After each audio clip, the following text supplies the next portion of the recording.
Good evening, pals. The first thing you would have noticed as you settled into this room was not a story, not a question, but the quiet comfort of your own space. The blanket draped over your legs, the faint hum of a fan in the corner, the cool glass of water resting beside you. I'm glad you're here, whether this is your first visit or you've returned to this gentle corner of the night. Maybe you're lying in bed, the covers pulled up to your chin, or curled into an armchair with a cup of tea that has long gone cold. The room around you is dim lit only by the soft glow of a single lamp, or the pale light filtering through a curtained window. Outside, the world is hushed. Inside, you are safe. I want you to take a slow breath, the kind that fills your lungs all the way down and then releases with a long, quiet sigh. Let your shoulders drop. Let your jaw soften. There is no hurry here. We have all the time we need to drift into a story together. Now, let me guide you into the space we'll share for the next little while. Imagine you're sitting beside me in a room lit only by the amber warmth of an old desk lamp. On the desk rests a globe, its painted oceans and continents catching the light. A fan hums in the corner, a low, steady white noise that fills the silence like the distant sound of a ship's engine. The air is cool and still carrying the faint scent of old paper and dust, the kind you find in a library that hasn't been touched in years. A glass of water sits beside you, its surface perfectly calm. When you reach out and touch it, you feel the cool smoothness of the glass, a small anchor in the present. Before we step into the frozen silence of the Arctic, I want to ask you something. I want you to hold it in your mind for a moment without needing an answer right away. How did 129 men of a proud nation, a nation that had mapped the globe, built an empire on the sea, and prided itself on order and reason, how did they simply sink into silence without a single trace? No signal, no final message, no cry for help. Just a long, slow fading into the white. Let that question hang in the air for a few heartbeats. You don't have to solve it tonight. You only have to feel the weight of it, the way a deep note resonates in the chest and then fades.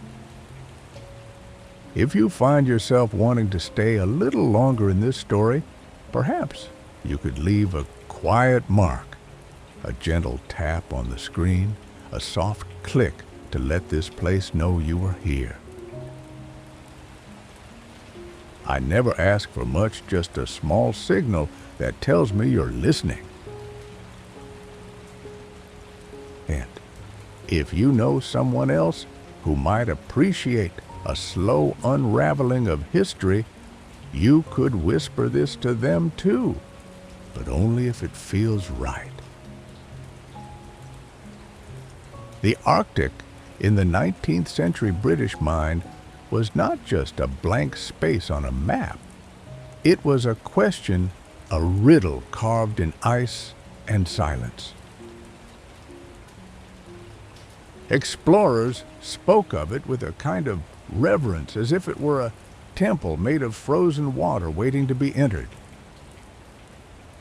In the drawing rooms of London, men in heavy coats would point at charts and talk about the Northwest Passage as though it were a lost key to the world's secrets. They didn't know that the Arctic does not give up its secrets easily. It doesn't negotiate. It doesn't bargain. There's something humbling about the Arctic. It doesn't yield to ambition. It only waits. And so the ship sailed. The first thing you would have noticed aboard HMS Erebus in the spring of 1845 was not the cold nor the ice, but the quiet, metallic scent of 8,000 tins of preserved food stacked in the hold. Each can was sealed with lead solder, a detail that mattered little then. Sir John Franklin's expedition was well provisioned, or so it seemed. The metal was cool to the touch, the air still and expectant, carrying only the faint chemical whisper of something unseen. But we are getting ahead of ourselves. The first chapter of this story is not about the dying. It is about the setting, the long quiet before the storm. Imagine you are standing on the deck of the Erebus somewhere off the coast of Greenland in the early summer of 1845. The sun is low and milky, never quite setting, just skimming the horizon and then rising again. The sea is a deep gray-green flecked with small bergs that glide past like silent cathedrals of ice. The air is cold, but not yet bitter. A clean, sharp cold that makes your cheeks tingle and your breath come out in soft clouds. The only sounds are the creak of the rigging, the lapping of water against the hull, and the distant hollow groan of ice shifting somewhere far away. Below deck, in the cramped quarters of the officers' mess, a lamp flickers. The flame is small and steady, casting dancing shadows on the polished wood. A book lies open on the table, a copy of Charles Dickens's The Old Curiosity Shop, perhaps, or a volume of poetry by Tennyson. The pages are slightly yellowed, the ink smudged in places. On the shelf beside it, a small porcelain figurine of a shepherdess stands, her blue dress faded, but still delicate. These small objects, carried from homes thousands of miles away, are little pieces of another world, touchstones of a life that is already becoming distant. I like to think about those quiet hours. The watches changing silently, the cook preparing a meal in the galley, the smell of salted meat and hardtack mingling with the metallic tang of the canned provisions. Men write letters they may never send. They polish buttons that will tarnish again by morning. They lie in their hammocks and listen to the murmur of voices through the bulkheads, the low hum of a ship alive with purpose. There is a particular stillness that settles on a vessel when it is far from land, when the horizon is a perfect circle, and the world shrinks to the space between the bow and the stern. Time stretches, the days blur, the sun circles overhead without ever really moving, and you begin to lose track of whether it is morning or evening, Tuesday or Sunday. That is the feeling I want you to hold now. Not anxiety, not suspense, just a slow drifting suspension, as if you are floating just beneath the surface of the sea, cradled in salt and silence. You are here in this room with the fan humming and the lamp glowing. And far away, in another time, a ship is sailing into a white immensity. The two worlds are connected only by this story, by my voice, by your attention, resting lightly on the words. That is enough. We will not rush forward tonight. I want to stay here a little longer in the doorway of the story before we step inside. Let the cold of the Arctic seep into the edges of the room just enough to make you pull the blanket tighter. Let the quiet of the ice settle around you like a second skin. This is a story about silence after all. The best way to hear it is to be silent yourself. So close your eyes if you wish, or let them rest on a single fixed point. The glow of the lamp, the curve of the globe. Breathe slowly. Feel the weight of your own body sinking into whatever surface supports you. There is no need to hold on to anything. I will carry the story for now. The Arctic waits, and we are not in a hurry.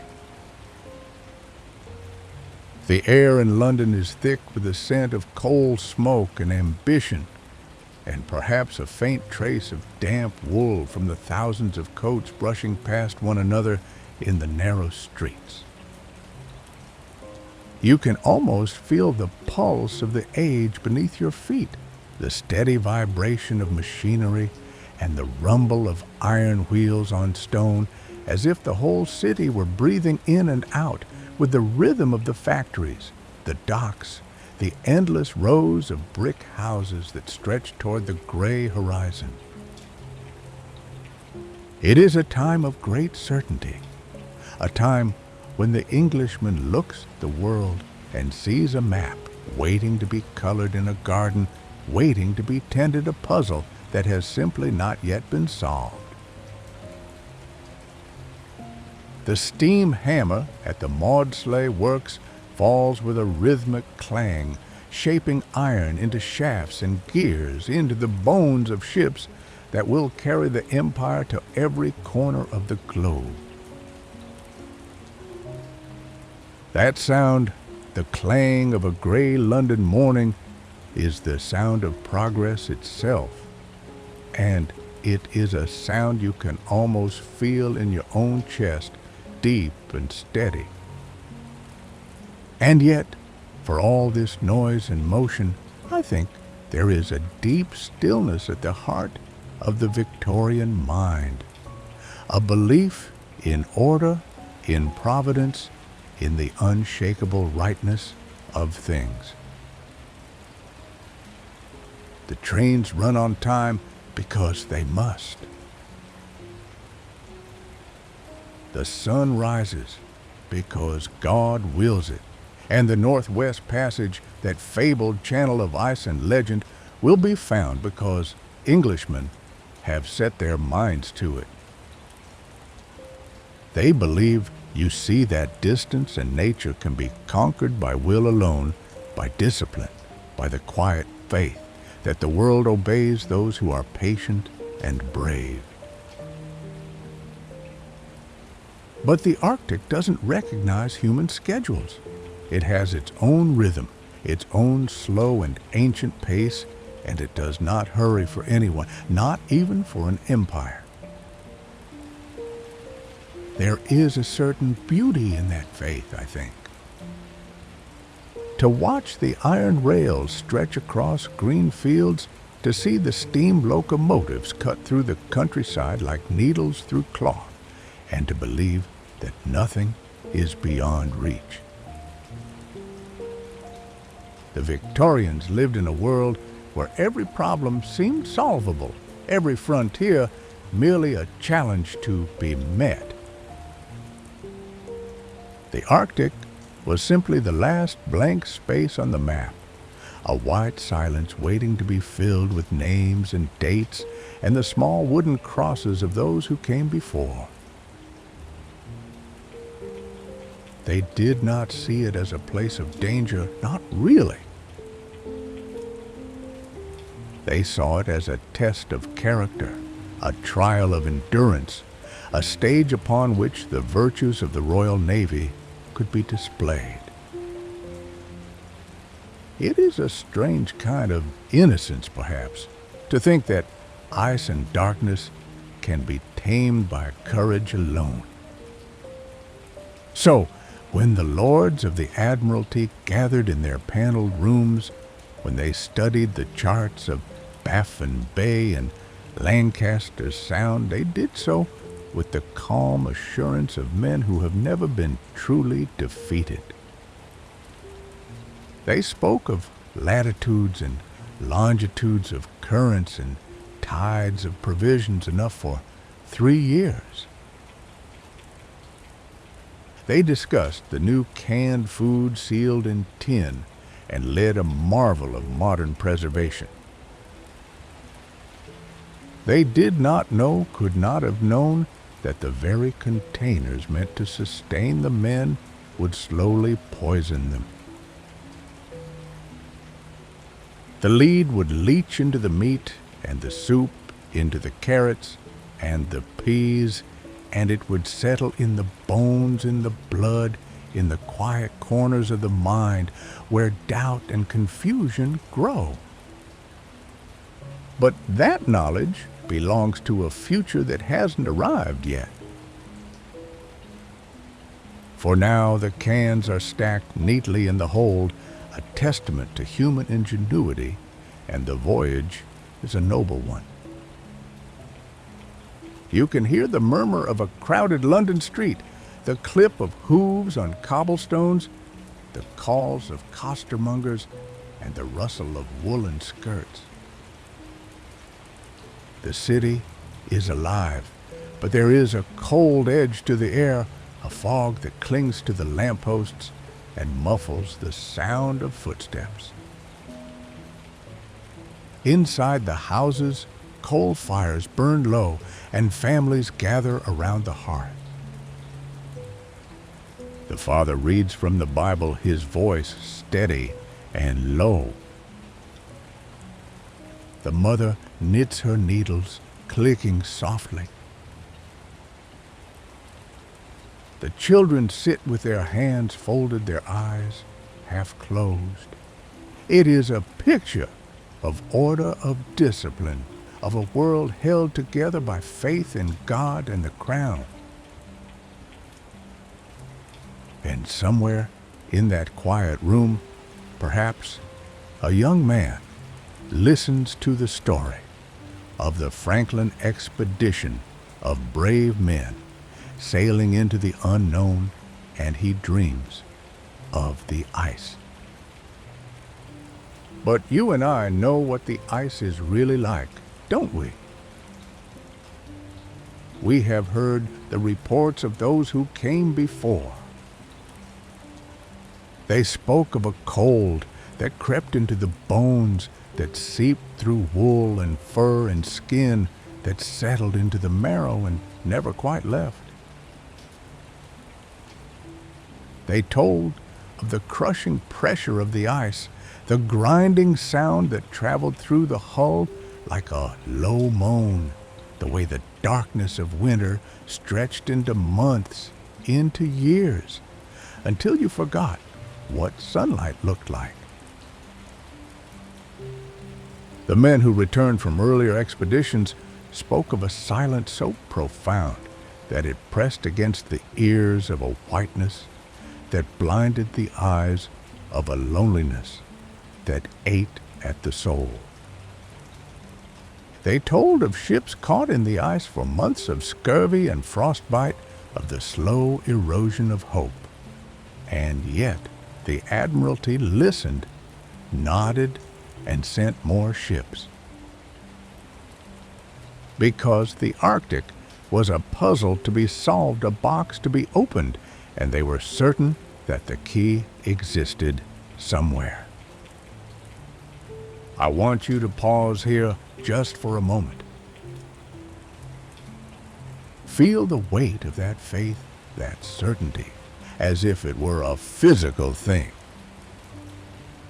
The Victorians believed that God's providence would guide them, that the righteous would prevail, that the laws of nature were subject to the will of the empire. It is a beautiful belief in its way, innocent and proud. But the Arctic does not care about faith. It cares only about the position of the sun, the thickness of the ice, the temperature of the wind. And the cans of food sealed with lead are already beginning their slow work, releasing a poison that no one will suspect until it is far too late. So let us step back from the ice for now and return to the warm glow of the fire, the sound of the rain against the window, the smell of coal smoke and damp wool. Let us stay in this moment of confidence, of certainty, before the doubt creeps in. The ships are being fitted, the men are being chosen, and the world is still bright with possibility. We will follow them soon enough. But for now, just listen to the rhythm of the steam hammer, the distant hiss of the locomotive, the murmur of the city that believes it can conquer anything. It is a sound that will not last forever, but tonight it is enough to carry us into the quiet. You see him first in a portrait, the kind that hangs in a quiet corridor where the light is always dim. The face is stern, but not unkind, the eyes fixed on something far away, the mouth set in a line that speaks of duty and endurance. He is wearing his naval uniform, the gold braid tarnished by time, the collar stiff and high. Behind him, a map of the Arctic coastline is pinned to the wall, its edges curling, its pencil marks faint and crossed out. This is Sir John Franklin, a man who spent his life drawing lines on paper and then following them into the unknown. He was born into the middle class, you see, in a small market town in Lincolnshire, where the smell of wool and the sound of church bells marked the rhythm of the days. His father was a shopkeeper, a man who believed in hard work and order, who taught his children that the world was a place of rules and responsibilities. John learned that lesson early, and he carried it with him like a compass. At the age of 14, he joined the Royal Navy as a midshipman, just as the great wars with France were reaching their peak. Later, when people asked him about Trafalgar, he would only say that he had been there, that the noise was something you never forgot, and then he would turn the conversation to something else. He never described the carnage, never spoke of the blood on the deck. He carried that memory quietly like a sealed letter. After the wars ended, the Arctic became his horizon. In 1819, he was sent to map the northern coast of Canada to fill in the blank spaces on the map that the Admiralty called terra incognita. The first overland expedition, well, he recorded it in his journal as a trial of endurance.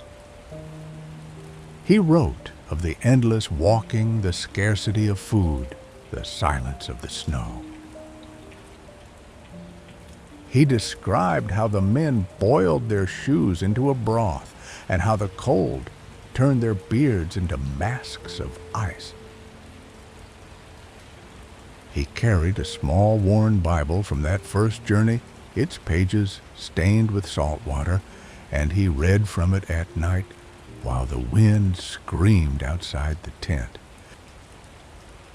But he never wrote of the rumors that followed him home, the whispers of cannibalism in the darkest hours, the questions that no one dared to ask aloud.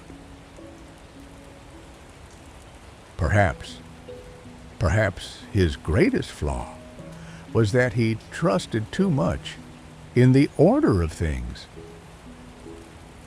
He believed that if he just followed the rules, if he just held to the discipline, the world would eventually bend to his will. The Arctic did not bend. A second overland expedition followed a few years later. This time, he mapped over 1,000 miles of coastline, naming every bay and cape after his officers, his patrons, his wife back home. The lines on the map grew longer, the pencil marks more assured. He learned to read the ice, to find game where no game seemed to exist, to keep his men alive through sheer stubbornness. But the memories of the first journey never left him. He would often pause in his writing, looking at the horizon as if he were waiting for something, a sound that never came. He would recall the days when the sun did not appear at all, when the snow seemed to swallow every noise, when even his own voice felt muffled. And then he would turn back to his map and continue. When he finally returned to London, he was a hero. The newspapers printed his portrait. The Royal Geographical Society gave him a medal. He was knighted, and the word "Sir" settled around his name like a new uniform. He married again. His first wife had died, and this time he married Jane Griffin, a woman with a sharp mind and a will of iron. She was the one who read the expedition reports, who argued with the Admiralty, who pushed him to seek the Northwest Passage when others had given up. She believed in him perhaps more than he believed in himself, and she wanted glory for him, the kind of glory that would outlast his bones. He was sent to Tasmania, then called Van Diemen's Land, as its lieutenant governor. It was a promotion, a reward, a quiet posting where he could rest. But Tasmania was not restful. The heat was oppressive. The colony divided, the politics tangled and bitter. He tried to govern by the same rules he had always followed: order, discipline, responsibility. But the colony did not obey. The settlers complained, the convicts rebelled, the officials quarreled. He was caught between his own principles and the messy reality of human nature. He became rigid, perhaps too rigid, and the governorship ended in frustration and controversy. He sailed back to England in 1844, older, tired, his reputation slightly tarnished. He was nearly 60 years old, and he might have retired to a quiet life of writing and maps. But then the Admiralty came calling. They needed a man to command the final expedition to the Northwest Passage, 2 ships, the Erebus and the Terror, fitted with everything the Victorian age could offer: steam engines, hot water heating a library of books, and thousands of cans of preserved food. They needed a man who knew the Arctic, who could endure the cold, who would not turn back. They needed Sir John Franklin, and he said yes. Perhaps because he believed in the mission, perhaps because he could not refuse the call of duty, perhaps because Jane wanted him to, and he had never learned to say no to her. But when he stood on the deck of the Erebus, looking out at the gray water of the Thames, he carried both experience and the weight of expectation. The experience of 1,000 miles of frozen coastline, of hunger and survival, of the silence that presses against the ears. The expectation of a nation that believed the answer was just one more journey away. He carried that Bible too, the one with the salt-stained pages. And he carried a letter from his wife, folded inside the cover, telling him to come home soon. The ship sailed in May of 1845 past the green coast of Greenland into the white that would swallow them. The last letters from the crew spoke of high spirits of confidence, of the certainty that they would succeed. They did not know about the lead. They did not know that every meal they ate was dissolving the connections in their brains, making their bodies ache, their minds slow, their tempers fray. They did not know that the poison was already at work, quiet and patient, while the ice closed around them. But we know, and so as we watch the ships disappear over the horizon, let us hold that knowledge lightly, like a secret we are not yet ready to share. Let us stay here in the warm safety of the present, and let Franklin and his men sail on into the distance, still full of hope, still believing in the order of things. For a little while longer, everything is still possible. And so you stand with me at the edge of the harbor, watching the final preparations unfold. The morning light is pale and thin, filtering through the gray English sky, and the air smells of salt, coal smoke, and fresh paint. Beneath your feet, the wooden dock vibrates faintly with the rhythm of distant hammers. It is 1845, or perhaps a little earlier. I'm not entirely sure. The exact date blurs when you think back to it. The 2 ships that will carry Sir John Franklin and his men into the Arctic are being readied for a voyage unlike any before. You see the men who will command them. Captain Francis Crozier, who once sailed with Parry and Ross, stands at the gangplank of the Terror, his shoulders slightly stooped, his face marked by years of polar winters. He is 49 years old, cautious, and he knows the ice in a way that books cannot teach.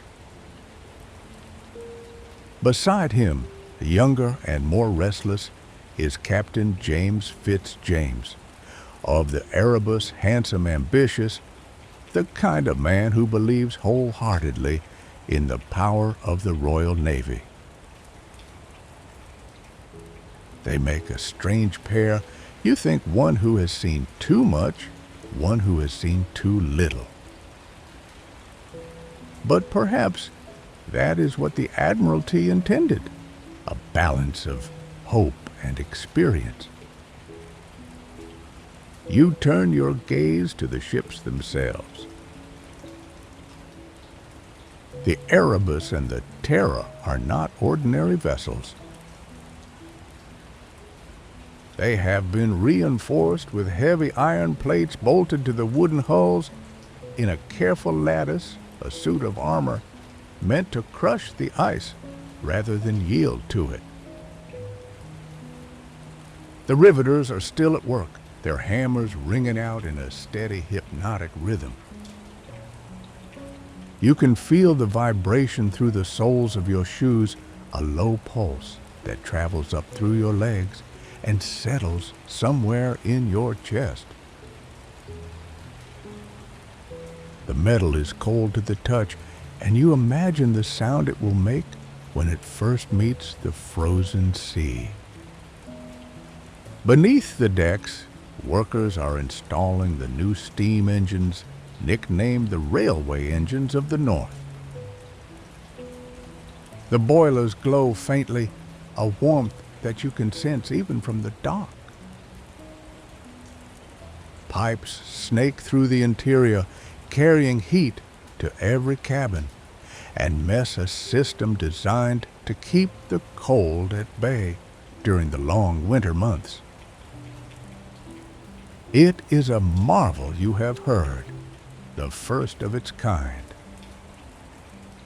The crew will have hot water on demand, and their quarters will stay dry even when the ice presses against the hull. You wonder if warmth alone is enough to stave off the darkness. I suppose we'll never really know. Now you step closer to the loading dock, where the supplies are being stacked in tall, orderly piles. Crates of salt beef and pork barrels of lime juice, sacks of flour and sugar.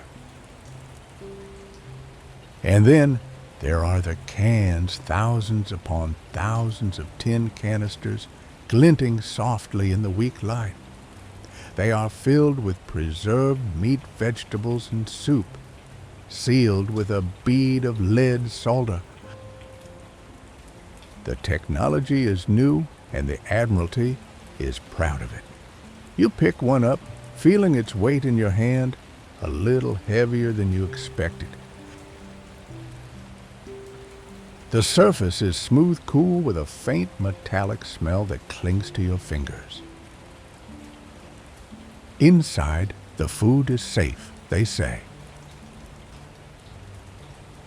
It will last for years, but the lead that holds the lid in place is invisible, silent, and it will not stay quiet forever. You set the can down slowly. The workers do not pause. They are stacking and counting and labeling, their faces calm, their movements practiced. They are packing for a journey, not a tragedy. The lead solder is invisible, and so is the future. No one knows yet that each meal will carry a quiet poison, that the men will grow confused and angry and tired, that their bones will ache and their memories will blur. But for now, the cans gleam like promises. Beyond the provisions, you notice other crates, long, narrow ones, and a few odd-shaped boxes. These hold the things that keep a mind alive in the dark. There is a library of 1,200 books, from novels to navigational tables.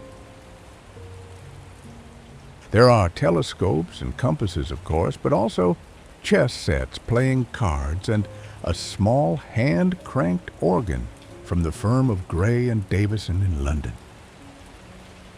You imagine the organ being hoisted down into the hold, its polished wood, gleaming its pipes wrapped in cloth. Someone on the crew must have insisted on it.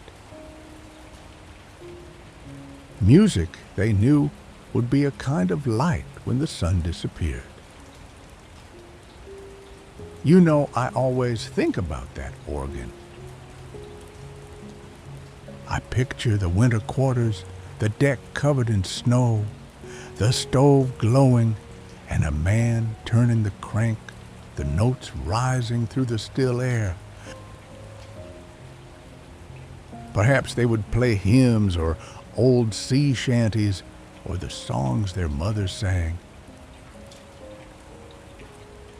The sound would fill the ship warm and human, a small rebellion against the endless white. It is a detail that stays with you, a soft, concrete thing, a reminder that these men were not only explorers, they were people who needed beauty in the dark. The Admiralty watches from a distance, as does the public. Newspapers in London print articles of confidence speaking of the Northwest Passage as if it were already found. The ships are described as invincible, the crew as heroes, the expedition as the final piece of a centuries-old puzzle. No one doubts. You feel a faint drift of that certainty in the air around you, mixed with the scent of tar and iron. It is almost contagious. Almost. But you have the advantage of knowing the ending. You know that the cans are flawed, that the lead is already seeping, that the ice will not break. And yet, as you watch the men load the last crate and the officers climb aboard, you do not feel sorrow. Instead, you feel a strange tenderness for all this preparation, this meticulous hope. They did everything right, you think. They planned, they built, they believed. They just did not know that the enemy was inside the food, not outside the hull. You stand a moment longer, letting the scene settle. The wind picks up cool against your cheeks, and you pull your coat tighter. The ships are almost ready. The tide will turn soon. And so the tide turns gently. At first, the water lapping against the hulls of the Erebus and Terror, as if the river itself is reluctant to let them go. You stand on the dock at Greenland in the cool morning of May 19th, 1845, the sun just beginning to rise above the rooftops, casting long golden streaks across the Thames. The ships are already moving, ropes being cast off by men with quiet efficiency. The canvas beginning to unfurl with a slow, deliberate rustle. You hear the cry of gulls overhead, their voices sharp and clear, mingling with the murmur of the small crowd gathered on the shore. There are no grand speeches, no bands playing, no flags waving in theatrical farewells. Instead, you see clusters of women in dark shawls, standing apart from one another, their hands folded in front of them. Some hold handkerchiefs already damp. One of them, an older woman in a gray coat, does not wave at all. She simply watches, her eyes fixed on a single figure near the railing of the Erebus, perhaps her son, perhaps her husband. She does not move until the ship is a speck, and then she turns away slowly as if carrying something heavy within her. The men on deck are busy, but not frantic. You see them moving with a practiced rhythm, the boatswain's whistle cutting through the air, the officers calling orders in calm, measured tones. The sun climbs higher, and the white sails catch the light glowing against the pale blue sky. The air smells of salt and fresh paint and a faint, pleasant sting of tar. You imagine the warmth of the sun on the wooden deck, the slight give of the planks underfoot. A young sailor, perhaps 18, stands near the bow, his hand resting on the rigging. He is not looking back at the shore. He is looking north, his face turned to the horizon, his expression unreadable.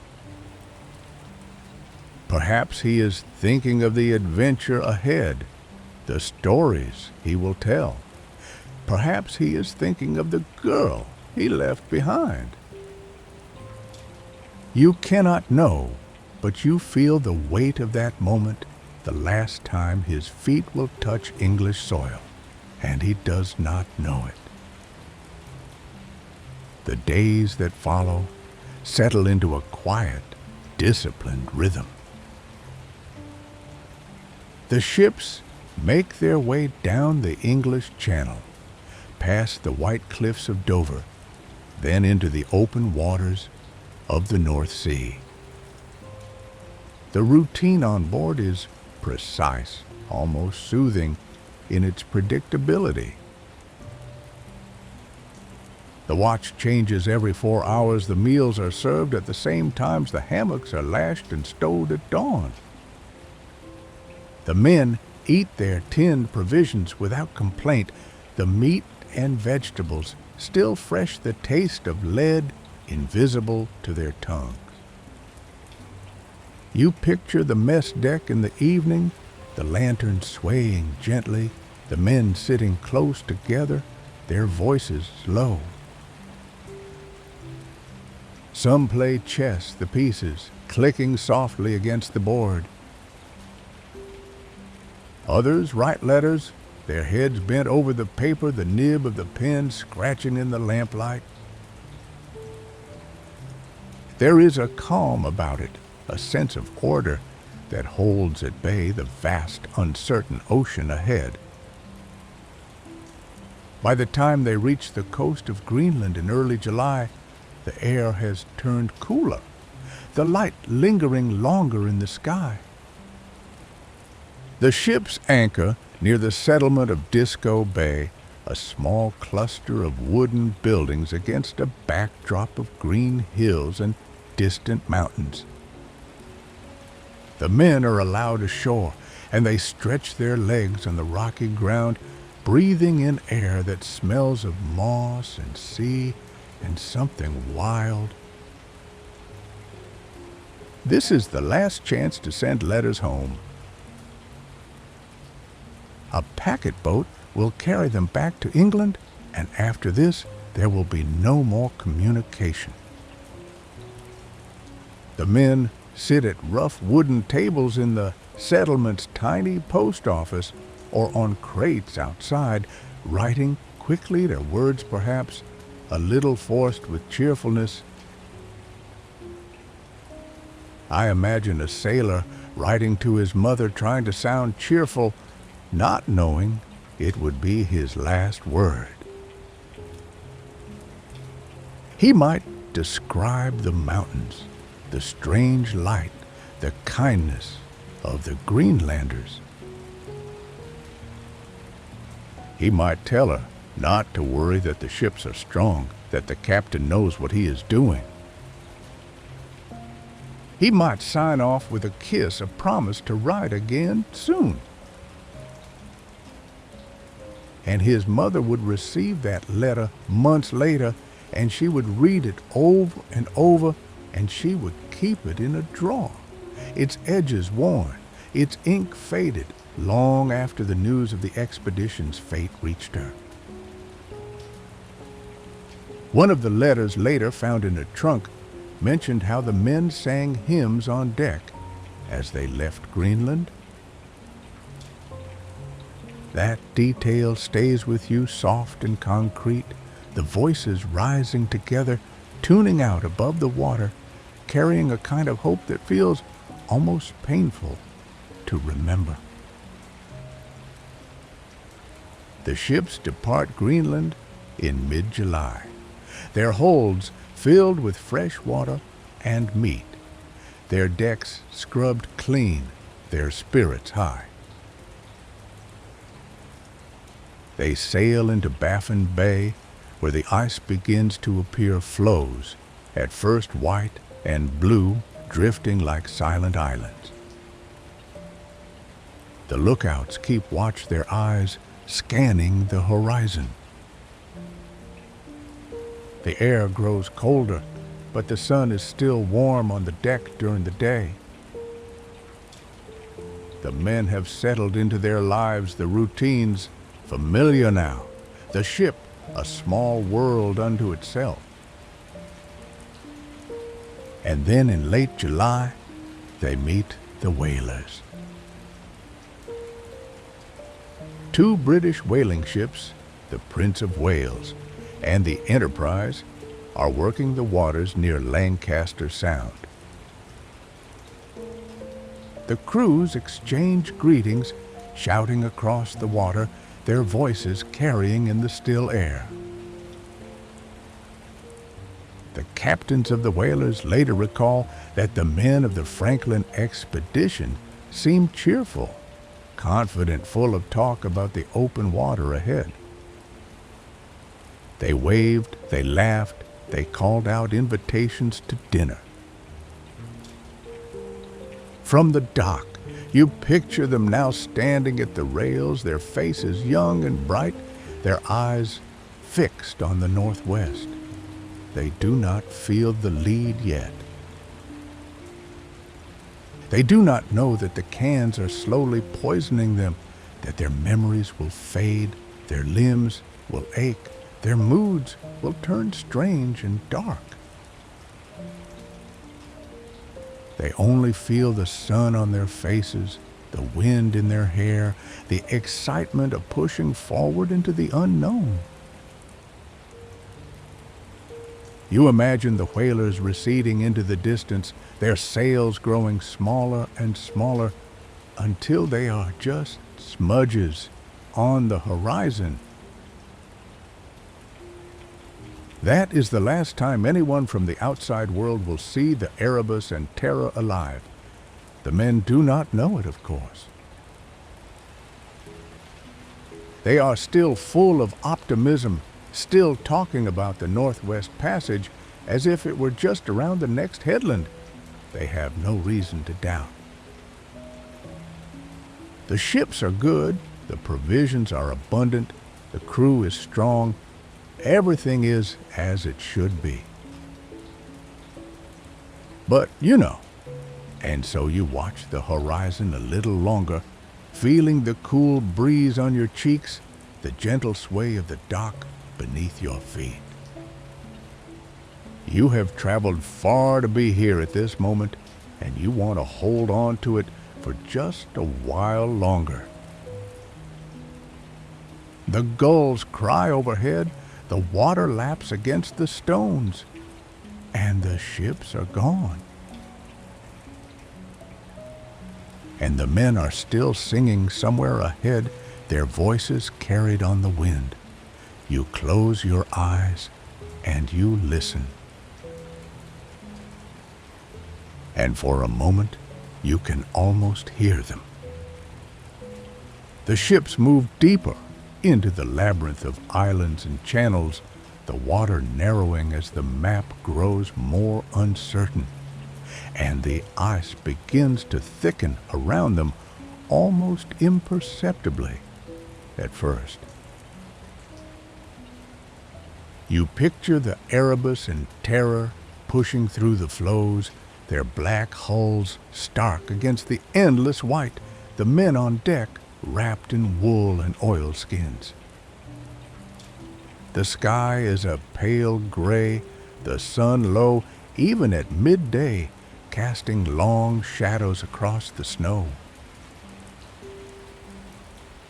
The lookouts scan the horizon, but there is only more ice, more islands, more silence. By early September, the leads close. The ships are forced to anchor near the coast of an island, as King William Island, though to them it is just another nameless stretch of frozen shore. The men work quickly, cutting blocks of snow to build walls around the hulls, insulating the wood against the coming cold. They drag supplies across the ice, set up canvas shelters, establish a routine.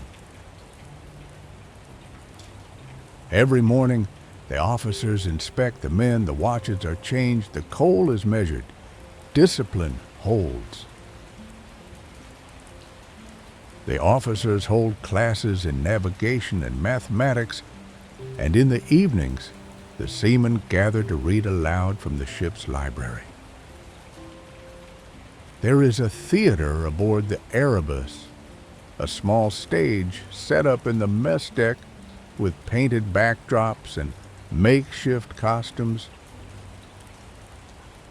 They perform plays, farces, mostly comedies, to lift the spirits. You imagine the men sitting on wooden crates, their breath fogging in the cold air, a single oil lamp flickering at the edge of the stage.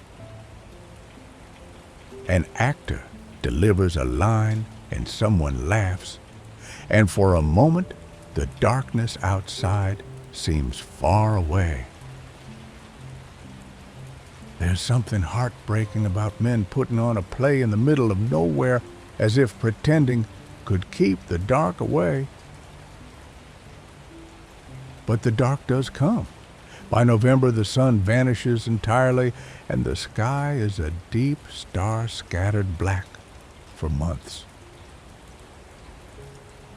The wind howls across the ice, rattling the ship's timbers. Inside, the men huddle around the stoves, their faces pale in the dim light. The coal fumes linger in the stale air, mixing with the smell of wool and sweat and the faint metallic tang of the canned provisions. You think of them down in the lower deck, listening to the groan of the shifting ice, the distant cracking sounds that never quite stop. They play cards, they write letters they may never send. They talk about home, about green fields and warm fires and the faces of people they will not see again. They built walls of snow to keep the cold out, but they couldn't build walls against the slow erosion of hope. You sense the weight of that endless night pressing down on them from the safety of your own quiet room. The officers maintain the routine, insisting on daily exercise, short walks around the deck, stamping feet in the snow. But the light is gone, and the mind begins to wander. Some men grow silent, staring at nothing. Others become irritable, snapping at small offenses. The officers note it in their logs, but they do not know that the lead is already at work, seeping into their bones, softening their thoughts. When the sun finally returns in late February, a faint glow on the horizon, the relief is palpable. The men gather on deck to watch their faces turned upward, a collective sigh passing through them. They believe the ice will break soon, that summer will set them free. They do not yet understand what is happening inside their bodies. The lead poisoning is slow, insidious memory first, then mood, then the steady ache in the joints.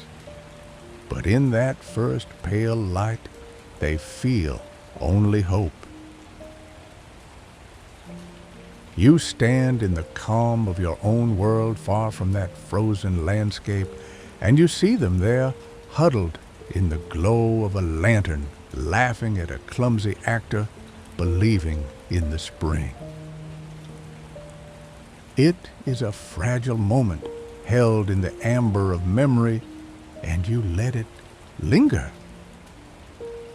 The snow walls stand firm, the ships rest in their icy cradle, and the men wait. They wait for the thaw, for the leads to open for the passage that must be just beyond the next headland, but the ice has not finished with them yet. The darkness will return, and the weeks will stretch, and the hope will begin to fray thread by thread. But for now, in this moment, the sun is back, and that is enough. You hear it first in the small things.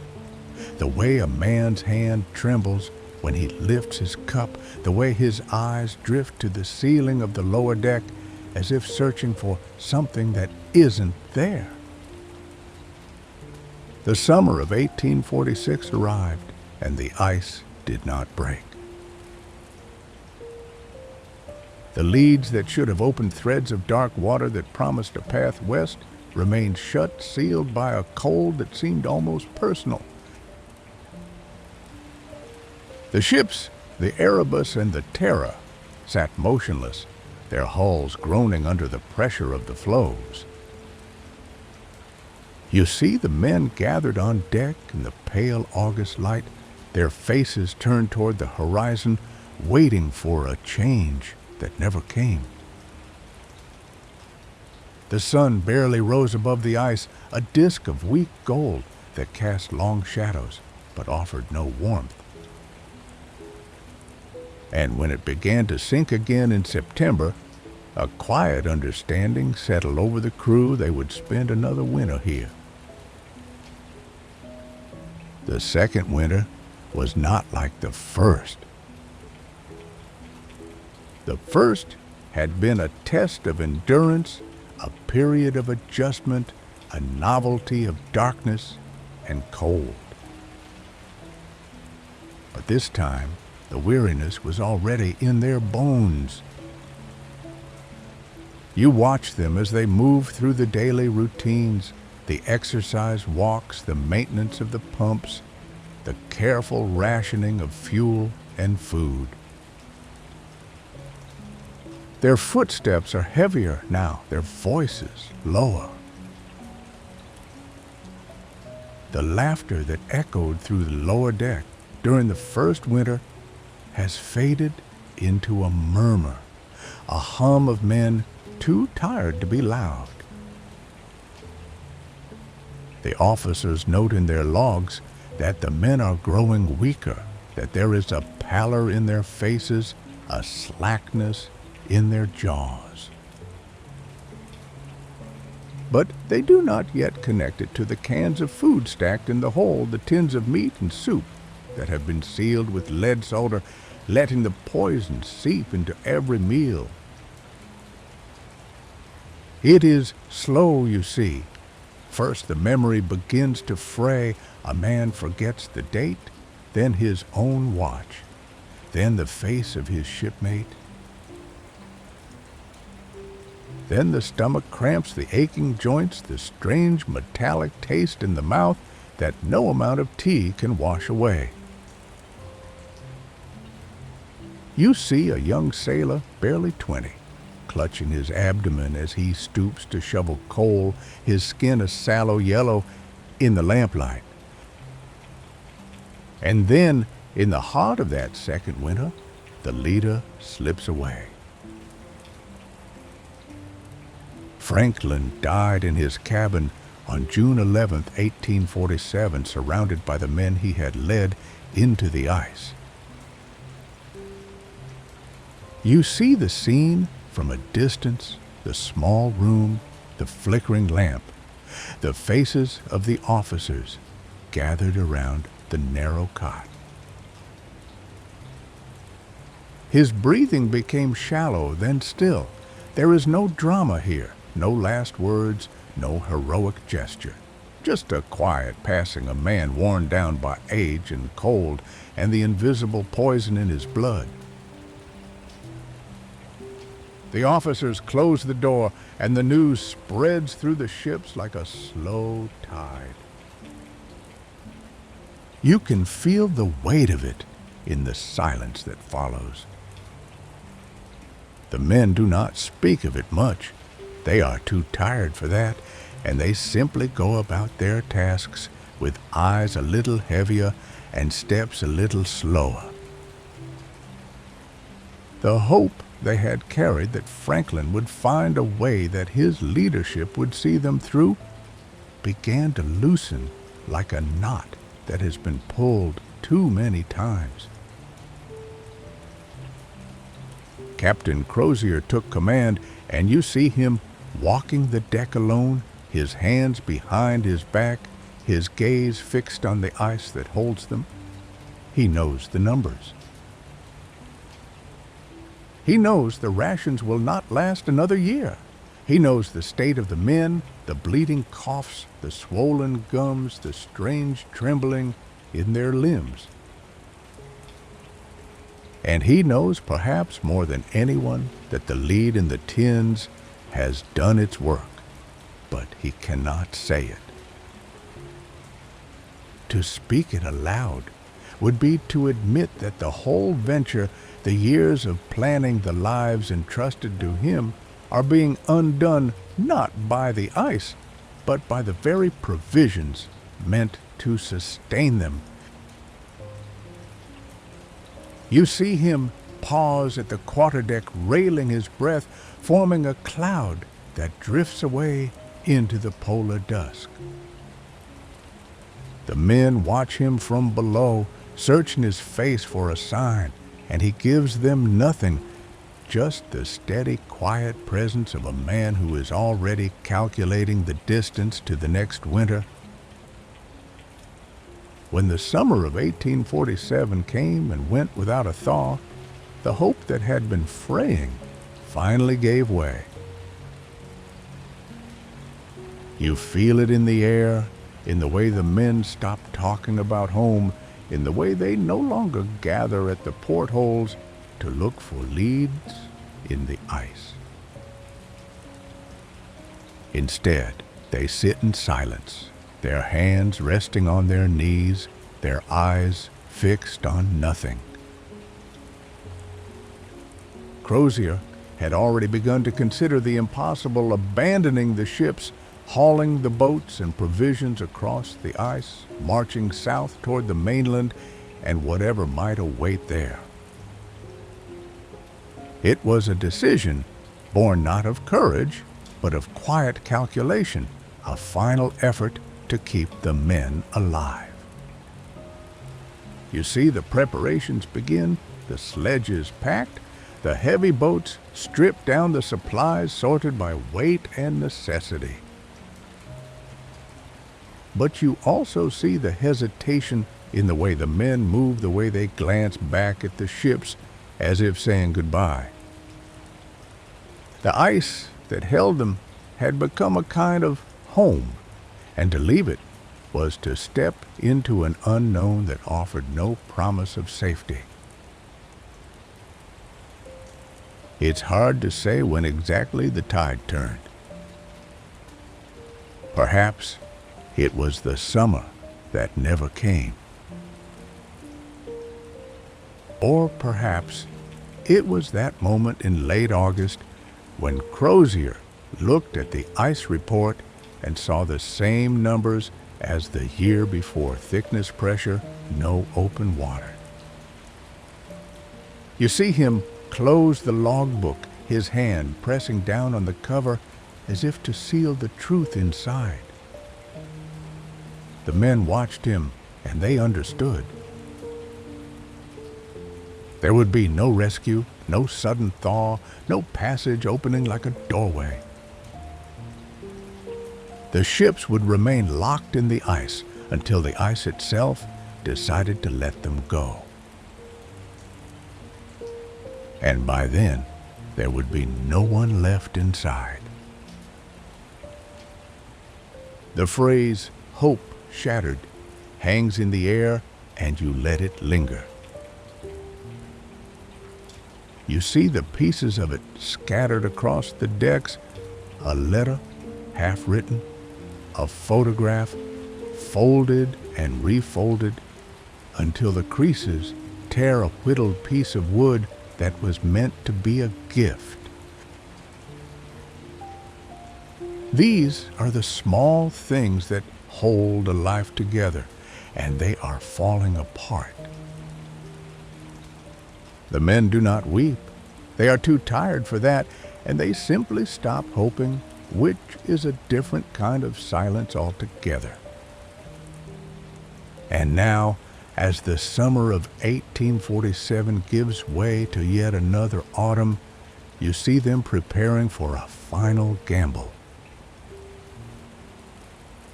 Crozier will announce it soon, the decision to march south to leave the ships behind, to carry what they can, and trust that the ice will let them pass. The men will nod, and they will pack their bags, and they will set out into the wide expanse, their boots crunching on the snow, their breath forming clouds that dissolve into nothing. But that is still to come. For now, you watch them in the twilight of the Arctic summer, the pale sun sinking low, the cold seeping into every crevice. They are already ghosts, though they do not know it yet. And you, from the warmth and safety of your own quiet room, you see them there, fading silent, waiting for a spring that will never come for them. You can imagine the month of April arriving. Though the landscape does not change, the ice still stretches white and endless. The sun barely lifts above the horizon before sinking again. It has been more than 20 months since the ships were locked in, and the silence that surrounds them is no longer just the silence of the Arctic. It is the silence of men who have run out of words. The supplies are dwindling. The tins of food that were supposed to sustain them are now suspect, and there are accounts of how the men moved more slowly, how their hands trembled when they reached for a cup or a piece of hardtack. The lead poisoning had been working on them quietly, a slow dismantling of the body and the mind, and at first the symptoms were dismissed. Aches, confusion, a strange metallic taste that no one mentioned, but now they are impossible to ignore. From the safety of your own room, you can picture Captain Crozier standing by the rail of the Erebus, his face gaunt, his eyes fixed on the white plain, as if he is trying to read a message in the snow. He has made a decision, and you know it before he speaks it aloud. On the 22nd of April, 1848, a small party of men goes out onto the ice with tools and stones. They build a cairn, a rough pyramid of rock on a rise of bare ground near the ships, and inside it they place a note. The note is written on a standard Admiralty form, the ink slightly smudged by frost, and the handwriting is careful but faint, as if the writer's hand was shaking. The message is brief, formal, and devastating. It records that Sir John Franklin died on the 11th of June, 1847, and that the ships have been beset since September 1846. It says that the officers and crew numbering 105 under the command of Captain F.R.M. Crozier are abandoning the ships tomorrow, and that they will start for Back's Fish River. The language is cold, precise, the kind of report that a Navy man writes when he has no room for grief.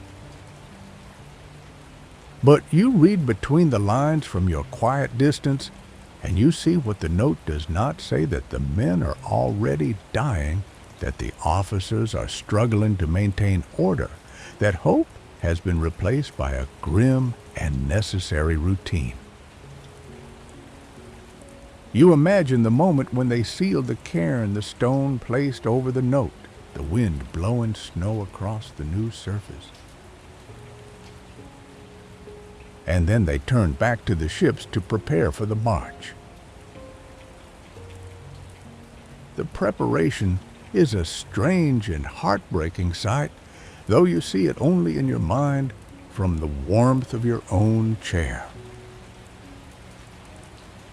The men haul the heavy lifeboats out of the ships and onto the ice, and they mount them on sledges because they still believe they might cross open leads of water, or perhaps because the boats are the last symbol of the sea that was supposed to save them. The boats are heavy, absurdly heavy, and the men have to drag them over ridges of ice, their boots slipping, their breath coming in ragged gasps. In the accounts left behind, you can almost hear the scrape of the sled runners, the way the wood groans, the labored breathing of the men as they lean into the ropes. They load the boats with supplies, but not all the supplies make sense.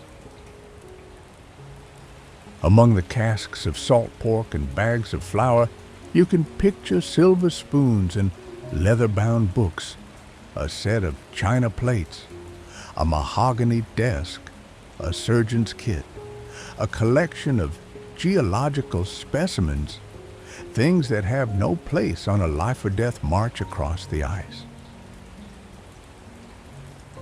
It is not foolishness.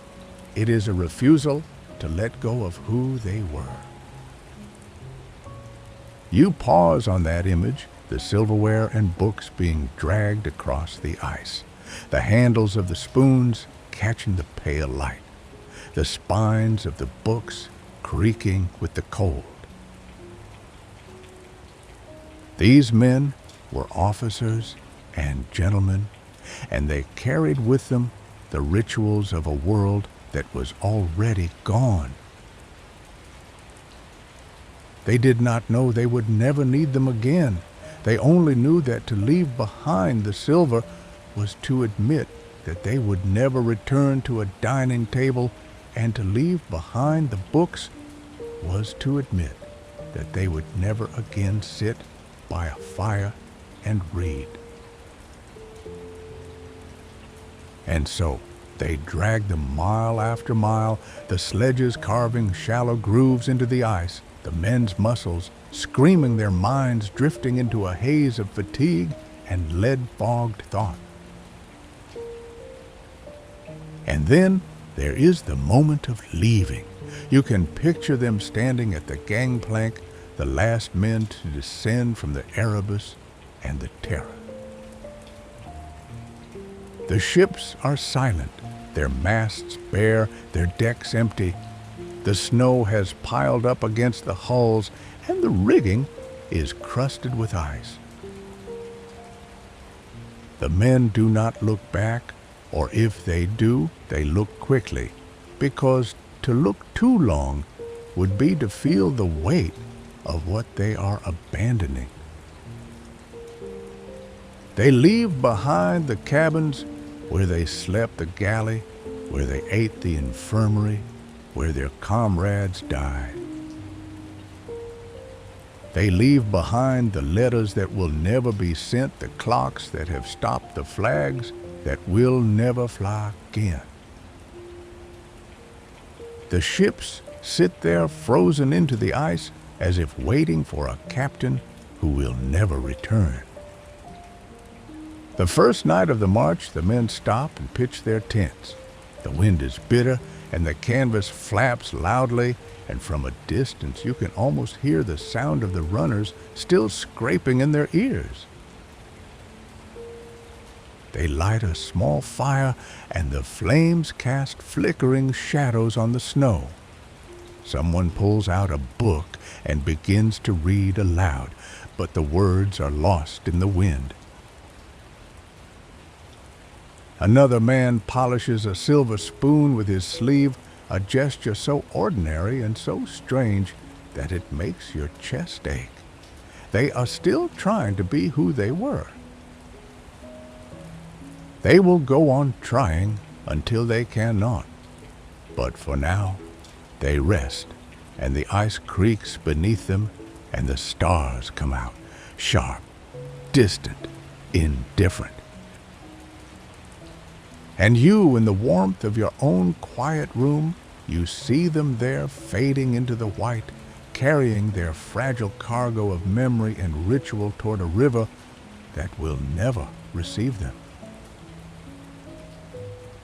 The next morning comes slowly, reluctantly, the sun a pale smudge behind the clouds. You see them rise from their tents, their movement stiff and labor the frost clinging to their beards and eyelashes. They do not speak much. There is nothing left to say that the cold has not already taken from them. They pack the sledges again, and you watch them heave the ropes over their shoulders, the leather biting into their coats. The sledges are heavy, crammed with tents. Food the silver, they could not bear to leave the books they might never open again. Each man takes his place along the line, and they begin to move one slow step after another, the runners carving fresh grooves into the ice. The sound of the march is a steady, ragged rhythm, boots crunching through the crust, the hiss of the sledges, the occasional cough or grunt from a man whose lungs are raw with the cold. And beneath it all, the wind, a low, endless moan that comes from nowhere and everywhere, pressing against their backs and then without warning into their faces. You can almost hear their breathing, each exhalation a small cloud that vanishes before it can rise. The air smells of nothing but frost and perhaps a faint metallic tang from the blood on their chapped lips, a detail you try not to think about for too long. I try to imagine the silence of that march. No birds, no trees, just the wind and the sound of your own heart. They must have felt so small, so utterly alone, moving across a landscape that offered no landmarks, no shelter, no promise of warmth. The plain stretches on white and flat, and the men are a thin line of dark shapes against it, bending into the wind like a row of tired soldiers who have forgotten what they are marching for. The first things to go are the small personal items. A photograph dropped and left in the snow, the glass cracked, the face of a woman or a child staring up at the sky until the snow covers it. A pocket watch, its hands frozen at an hour that no longer matters. A letter, half read the ink, smudged by a thumbprint of frost. You see them fall one by one, and the men do not stop to pick them up. They cannot. To bend down is to lose momentum, to risk never standing again. Then the heavier things begin to disappear. A tent folded and tied is left behind when the men realize they no longer have the strength to carry it. A pot blackened with soot sits alone on the ice like a monument to a meal that was never cooked. A sledge itself is abandoned, its contents scattered around it, a burst bag of dried meat, a shattered case of instruments, a single boot that someone must have taken off and could not put back on. You see these relics years later in the photographs of search parties, but now they are just debris, the debris of a world collapsing in slow motion. It's a strange thing to watch order dissolve. Not with a crash, but with a quiet, inevitable surrender. The naval hierarchies that had held them together for so long, the officers in their proper places, the men in theirs, begins to fray around the edges. An officer gives an order, but his voice is thin and the men do not respond. A sailor walks beside a lieutenant, not behind him, and no one notices. Their shoulders ache with the familiar weight, and their fingers are numb inside their gloves, yet they keep moving. They are all just men now, each one focused on the single task of putting one foot in front of the other. The groups begin to separate. Perhaps it happens when a man falls and cannot rise, and his comrades gather around him, unsure whether to wait or to leave. Perhaps it happens when the wind shifts and the line breaks, the men ahead disappearing into a white blur, the men behind losing sight of them. You see the columns stretch and thin like a rope fraying strand by strand. One group pushes ahead, driven by a desperate hope. Another lags behind, too tired to care. And between them, the distance grows first a few yards, then 100, then nothing but the empty snow. There is a moment, maybe, when the last man in the forward group looks back. He sees the dark shapes behind him so far away now that they could be rocks. He raises his hand, but the gesture is lost in the wind. He does not know if they are still coming, or if they have stopped, or if they are already gone. He lowers his hand and turns away, and the snow continues to fall, erasing the tracks behind him. The days blur together. The cold is no longer something they feel. It becomes the air itself, the only element. The men walk with their heads down their eyes, fixed on the white beneath their feet, because looking up only reminds them of how far there is to go. They do not know exactly where Back's River is anymore. They only know that it is somewhere ahead, somewhere in the endless white, and that if they stop walking, they will never find it. The sledges are lighter now because so much has been abandoned, but the men are weaker, and the weight of their own bodies is almost too much to bear. You see a man stumble, his knees buckling, and he does not get up. His comrades stop, but they do not carry him. They cannot.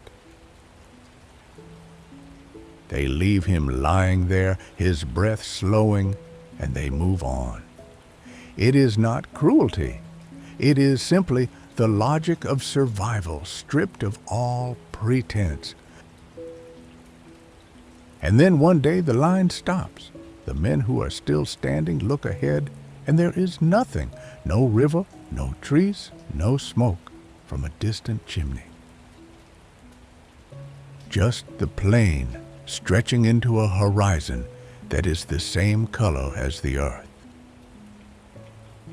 The officers consult their maps, but the maps are meaningless now. Every landmark has been erased by the snow.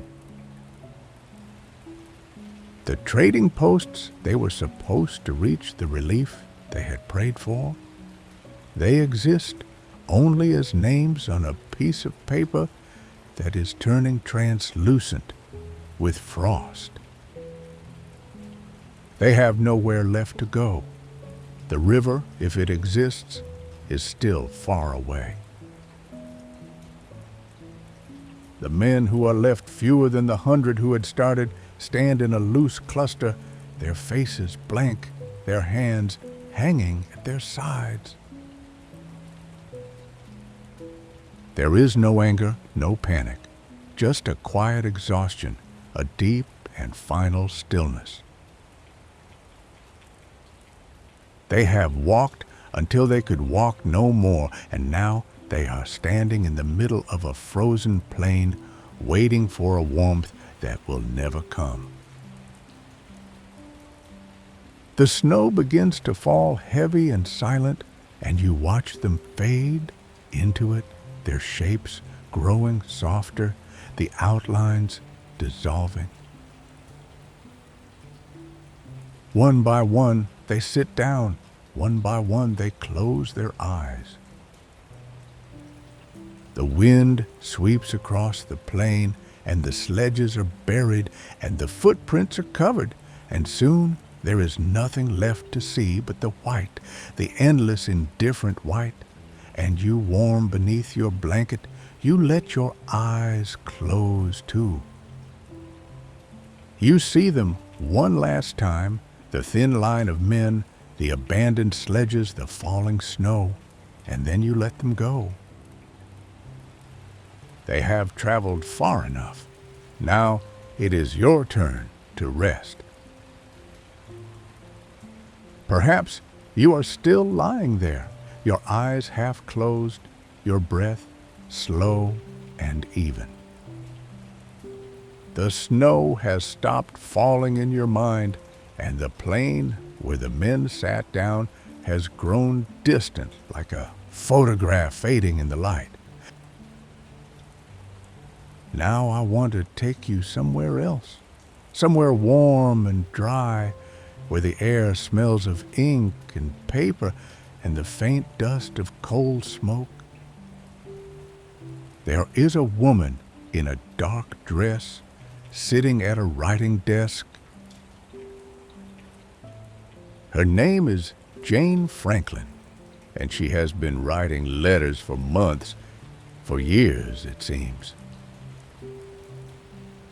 Every morning she sits down at the same polished mahogany desk, the wood smooth and cool beneath her fingers, and she takes up her pen. The nib scratches against the paper, a soft rhythmic sound that fills the quiet room. Outside, the streets of London are alive with carriages and voices. But here, in this study, there is only the rustle of paper and the occasional sigh of the coal fire in the grate. She wears a morning dress of black silk, its hem brushing the floor, and a small cameo brooch at her throat.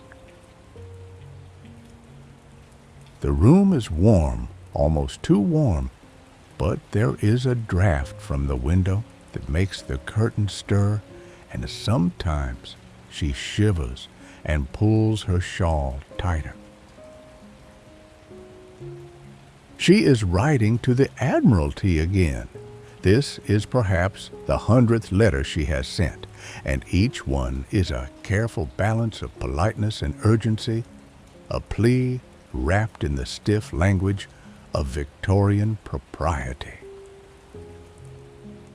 She asks for another search, for another ship, for any news at all of the 2 vessels that vanished into the Arctic ice 3 years ago. Her husband, Sir John Franklin, led that expedition, and since the summer of 1845, there has been no word, no signal, no letter, no sighting. The silence stretches on, like the white plain you saw just moments ago, and every day that passes makes the hope a little thinner, a little more fragile. You can see the map pinned to the wall behind her, a large sheet of paper covered in fine lines and tiny names: Lancaster Sound, Beachy, Island King, William Island. She has marked the known routes with a pencil, and she traces them sometimes with her finger as if she could follow the path of the ships through the ice. But the maps are incomplete, large blank spaces where no explorer has ever set foot, regions that exist only as rumors and guesses. She looks at those blank spaces and wonders if they are where her husband is, or if he has already passed beyond the edges of the map entirely. Months go by, and still nothing. The newspapers in London begin to take notice. You can see the headlines if you imagine the stacks of papers piled on the table beside her chair. The fate of Sir John Franklin Arctic. Expedition. Still missing, government urged to act. The public reads these articles with a growing unease, a sense that something has gone terribly wrong. But there is also a fascination, a kind of romantic awe. Franklin is a hero, a man of the old school, and the idea of him and his crew struggling against the ice captures the imagination of the nation. People follow the story in the papers, they discuss it in drawing rooms and taverns, and they hold on to the belief that the men will come home, that they are merely delayed by the ice. Jane Franklin knows better, perhaps. Or maybe she cannot afford to know better. She continues to write to petition to spend her own money on outfitting search vessels. She has sold some of her jewelry, I think, and she has used her connections in society to pressure the Admiralty into action. And slowly, reluctantly, the government sends out ships. One after another, expeditions are dispatched to the Arctic, each one commanded by experienced officers, each one carrying supplies and hope. They search the channels and inlets, they drop supplies on lonely beaches, they leave messages in cairns. They do not find the Erebus or the Terror. They find only traces, a few graves on Beachy Island, some abandoned camps, a note left in a tin canister that says nothing about what happened next. These search parties map the Arctic as they go. They chart coastlines that were once blank. They name capes and bays after patrons and politicians. The map grows fuller, the blank spaces shrink, and the geography of the far north becomes known to the world. But the men they are looking for, the men they are looking for are already gone. They are walking south slowly, their bones aching with lead, their minds fading their hope, turning to a quiet acceptance. The search parties are mapping the landscape of ghosts, and they do not realize it yet. You can hear the scratch of Jane Franklin's pen. In the quiet room, the soft sound of paper turning. She reads a letter from one of the search captains, and her hand trembles a little, just a little. The captain reports finding no trace of the missing men, but he adds that the ice was unusually heavy that year. She folds the letter and places it in a drawer, and she looks out the window at the gray London sky. The street is wet with rain, and the lamplighter is going his rounds, lighting the gas lamps one by one. The world continues indifferent. And the newspapers continue to print stories, and the public continues to hope. They cling to the image of Franklin as the brave explorer who will one day emerge from the ice, bearded and weathered, but alive. They do not know about the lead, the slow poison, the cans that were sealed with solder that leaked into the food.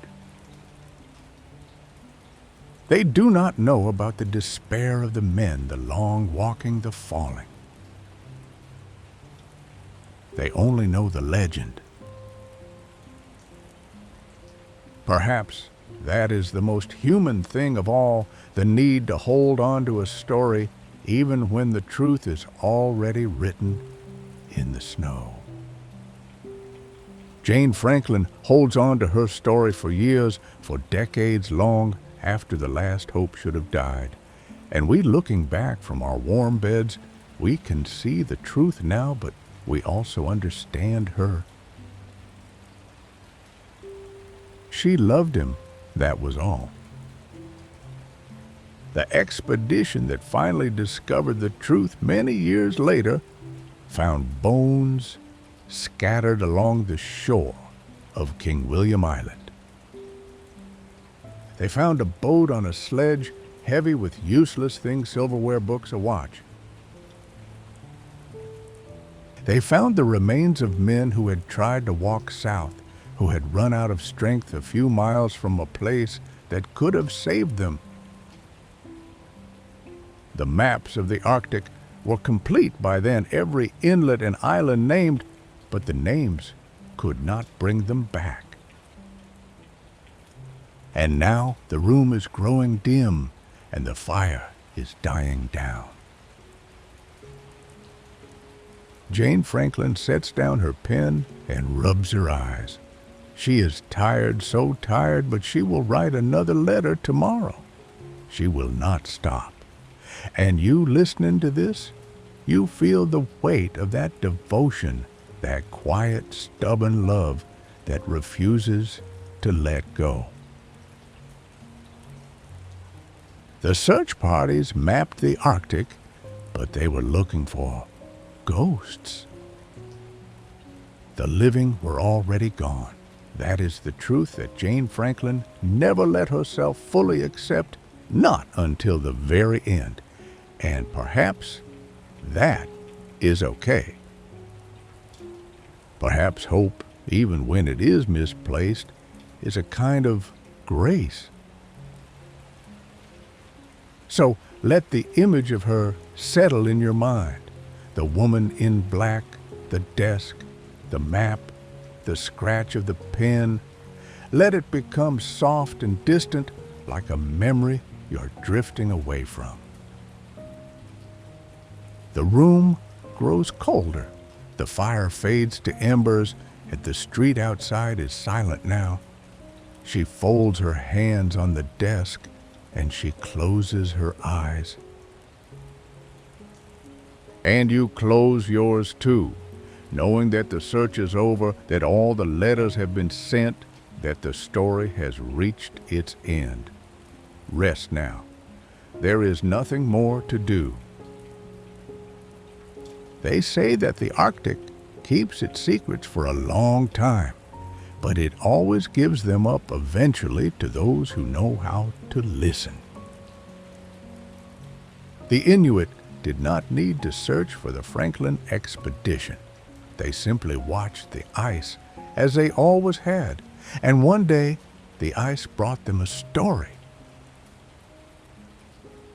It came in the form of a small group of men pulling a heavy boat across the frozen shore of King William Island, and the men were thin, so thin that their blue coats hung on them like empty sacks.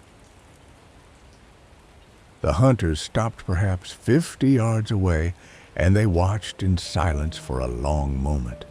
They had seen white men before trading ships and whalers, but these men were different.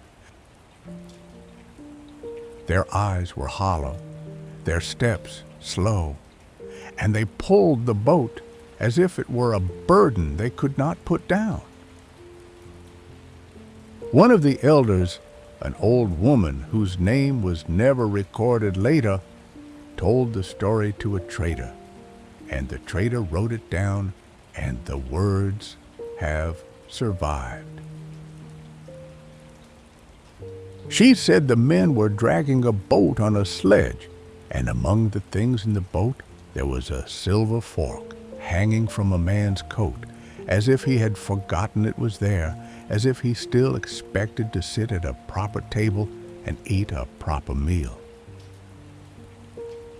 That small detail, the silver fork, stayed with the old woman, and it stays with me now. It is a quiet detail, but it holds so much. He carried that fork across the ice, through the wind, through the hunger, because he could not let go of the idea that somewhere ahead there was a dining room waiting for him. Perhaps the lead from their own canned food had already dulled his mind, blurred the edges of his judgment, but he still held on to that fork, a tiny piece of a world that no longer existed. The Inuit knew how to survive in that place. They had done it for generations with their sealskin clothing and their igloos and their knowledge of the ice. When the hunters returned to their camp that evening, they sat around the seal oil lamp, its warm glow softening the cold, and they talked about the thin men in blue coats.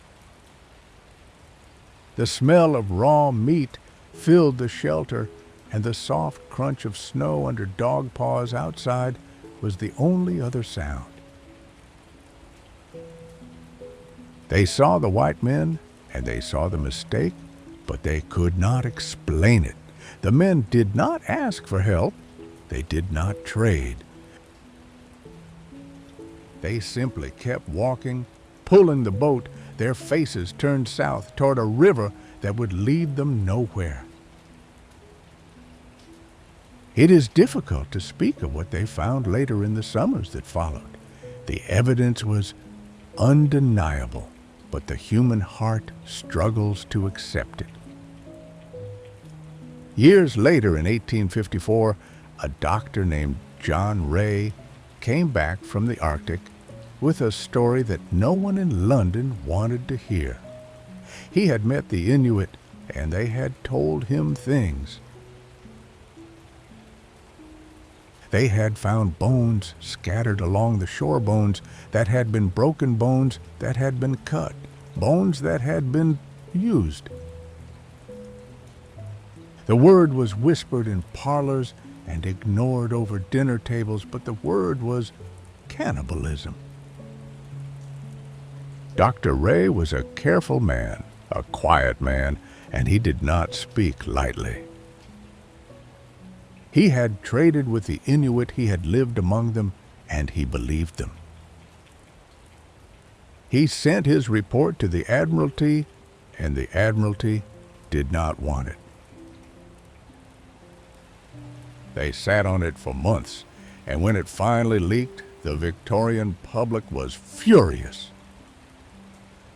You have to understand what that meant in that time, in that place. The Royal Navy was the pride of England. Its officers were gentlemen. They did not eat each other.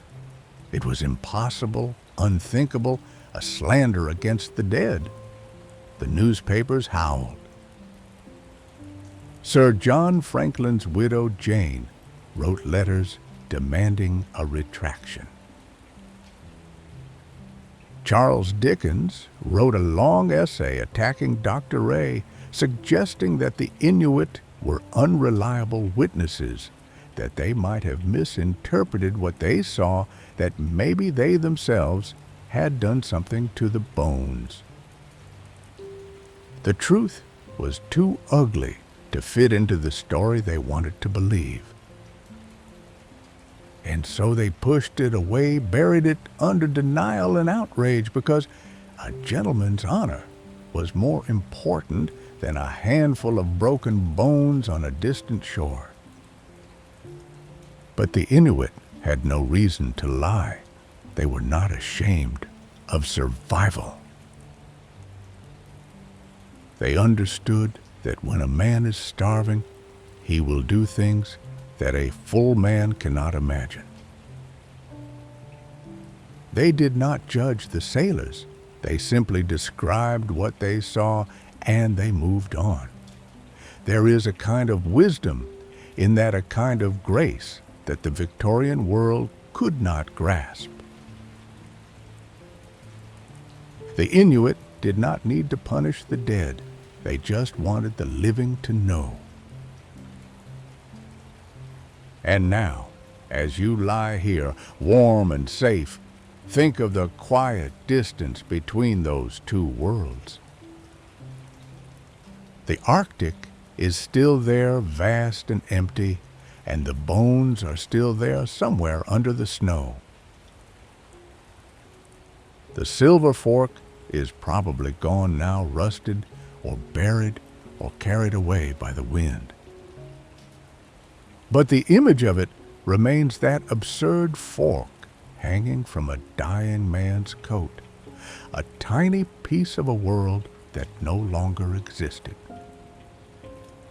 There is something heartbreaking about it, and something beautiful too, because it shows how hard we hold on to who we are even when everything else is stripped away.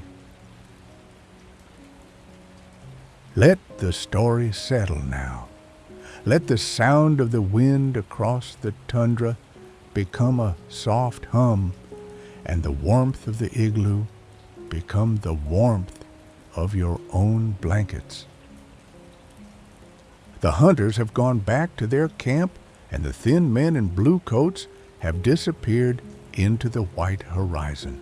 There is nothing more to see, nothing more to find. Only the memory of a fork and the silence that follows. Time passes. The Arctic stays frozen, but the world changes slowly, almost imperceptibly, like the shifting of ancient ice. The wind still blows across the tundra, carrying the same deep cold, but the footprints of the thin men in blue coats have long been erased by snow and silence. And yet the question remains lingering in the air like mist over the ice, what really happened to them. So, in 1859, 12 years after the ships disappeared, a man named Francis Leopold McClintock set out not to find a passage, but to find answers. He was sent by Lady Franklin, who had never given up hope, who had spent her own fortune on search expeditions, who believed that somewhere, somehow, her husband might still be alive. McClintock sailed west, following the same route, listening to the same Inuit stories that Dr. Ray had heard, searching for any trace of the lost men. And then, on a rocky shore near a place called King William Island, he found it a cairn, a pile of stones carefully stacked by human hands. Inside that cairn, a note. The note was sealed in a tin can, protected from the elements, preserved as if waiting for someone to find it. McClintock's hands must have trembled as he opened it, as he unfolded the paper, as he saw the handwriting still clear, still steady. It read, April 25th, 1848. We have abandoned the ships. The note dated April 25th, 1848 was signed by Captain Crozier and Captain Fitzjames, their names written with steady hands. There was no panic in those letters, no haste, just a calm record of events, as if they were writing a routine report in a quiet office. They described how the ships had been beset since September 1846, how they had been trapped in the ice for nearly 2 years, how the men had died, and how the survivors were now heading south toward the Back River, hoping to find food, hoping to find rescue. But there was something else in the note, something small but telling. A second message written in the margin, added later, almost as an afterthought. It said that 9 officers and 15 men had already died. It said that Sir John Franklin had died on June 11th, 1847. And it said that the remaining 105 men were now under the command of Crozier, and they were about to attempt the impossible. The note was the final official communication from the Franklin expedition. It was the last time anyone would hear their voices, even on paper. When McClintock returned to England with the note, the public was shaken. Here was proof, undeniable proof, that the expedition had ended. But the note did not tell the whole story. It did not mention the lead poisoning. It did not mention the cans. It did not mention the desperation that would come later. The thin men stumbling through the snow. The hunger that drove them to unimaginable acts. The note was a clean, tidy document, a gentleman's farewell. And so the public chose to focus on that instead. They made Franklin into a hero, a martyr, a man who had died bravely for Queen and country. They erected statues, named places after him, wrote poems and songs. They forgot the Inuit testimony. They forgot the bones with the cut marks. They forgot the silver fork. They preferred the story of noble sacrifice because it was easier to bear. And so, the truth stayed buried under the snow, under the silence for more than 100 years. But the Arctic does not forget. The ice preserves. The water hides, but it does not destroy. In the early 21st century, a new kind of expedition set out, not with sails and sledges, but with sonar and remotely operated vehicles. They were looking for the ships. They had the old records. The Inuit oral histories that had been passed down through generations, the stories of a ship with 3 masts seen far to the west, slowly sinking into the sea. And in 2014, they found the Erebus. It was sitting on the ocean floor in a few dozen meters of water, remarkably intact.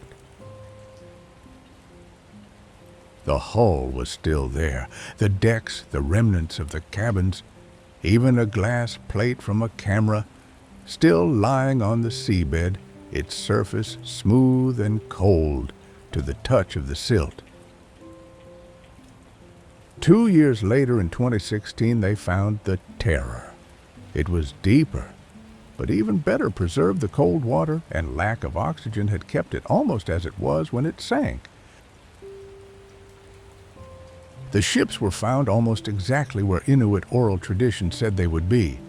The stories had been there all along. And from the condition of the wrecks, archaeologists noticed something curious. The Erebus had drifted from her original position, carried perhaps by currents, or perhaps by a small group of survivors who had tried to sail her again before the ice closed in. There were subtle signs the anchor had been raised, the rudder set as if someone had attempted to move the ship one last time.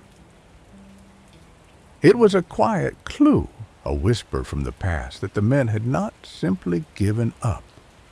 They had tried, even at the end, to escape.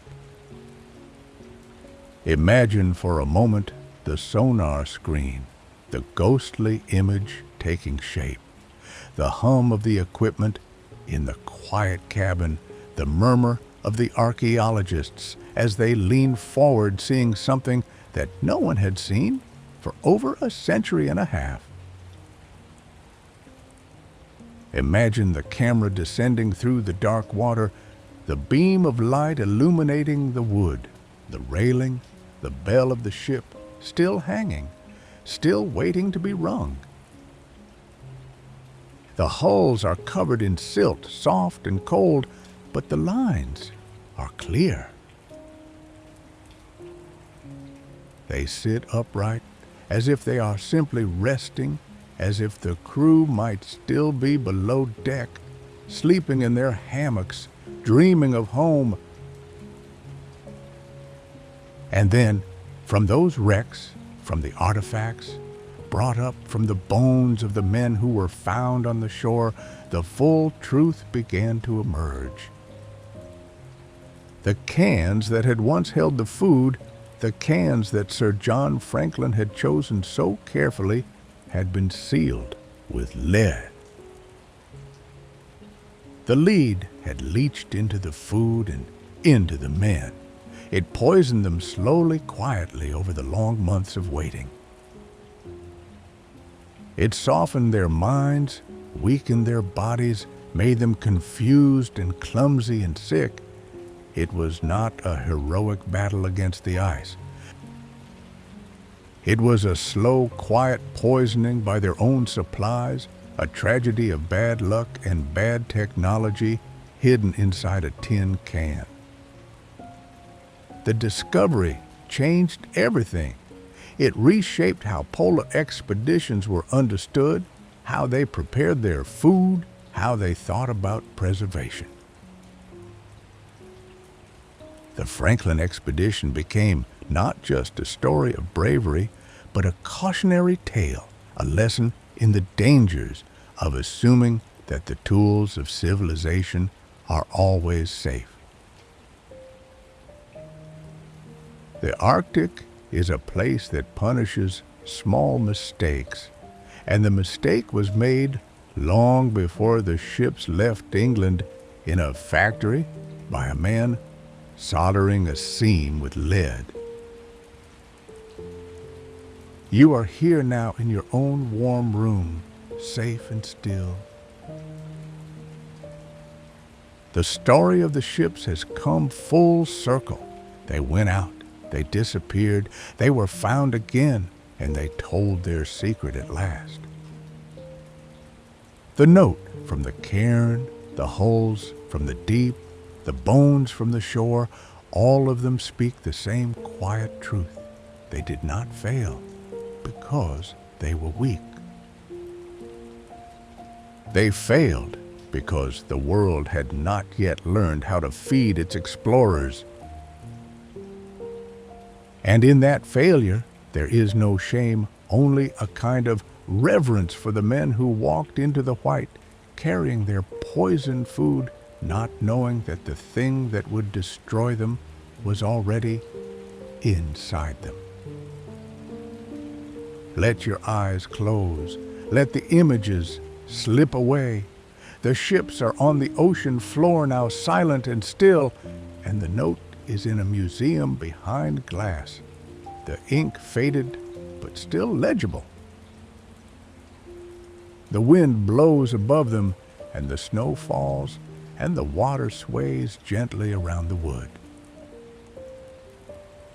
There is nothing more to find tonight, only the echo of a story told and retold until it becomes part of the quiet that surrounds you.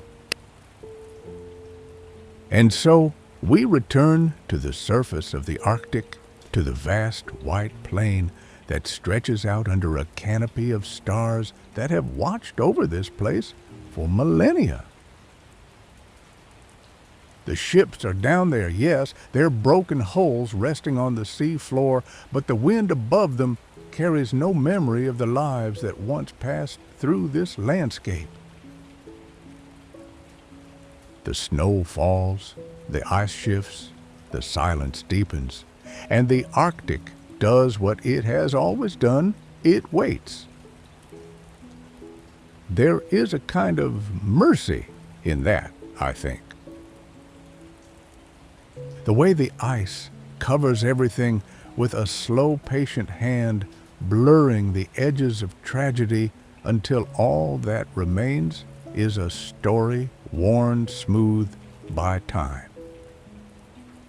The expedition set out with maps and hopes and the best canned food that money could buy, and the Arctic received them without judgment. It did not try to stop them, nor did it offer them any comfort.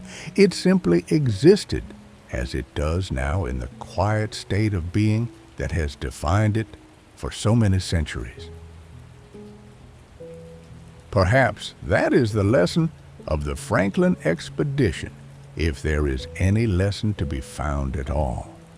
It is not that ambition is foolish or that nature is cruel. It is that there are forces in this world that are older and larger than any human endeavor, forces that do not care about our plans or our dreams.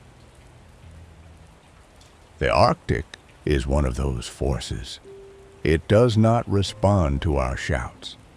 It does not explain itself. It simply holds what is given to it and waits for the ice to speak. And speak it has after more than a century and a half. The wrecks of the Erebus and the Terror were found, their timbers preserved by the cold, their secrets carried up to the surface by divers and scientists who worked in the long polar twilight. The bones of the men were studied, the cans were examined, and the truth came out, a truth that was not heroic, not dramatic, but deeply human. They were poisoned by their own provisions, by the lead seeping into their food from the seams of the cans. It was not the Arctic that defeated them. It was a manufacturing flaw, a mistake made in a distant factory, a detail that no one had thought to check. The contrast is almost unbearable if you let yourself dwell on it. The grand ambition of the Royal Navy, the meticulous planning, the years of preparation, all undone by a thin line of Solder. And yet, as I sit here in the warmth of my own room with the soft hum of a fan and the smooth surface of a stone I picked up somewhere, the story does not feel tragic anymore. It feels quiet. It feels like a piece of history that has finally been allowed to rest. The Arctic is a keeper of secrets, but it does not keep them out of malice. It keeps them because that is its nature. The ice preserves the cold, slows decay, and the darkness holds everything in a kind of suspended stillness. Now that the secrets have been brought to light, the Arctic no longer guards them. It lets the wind speak them, and the water carry them, and the snow fall over them again, covering them once more.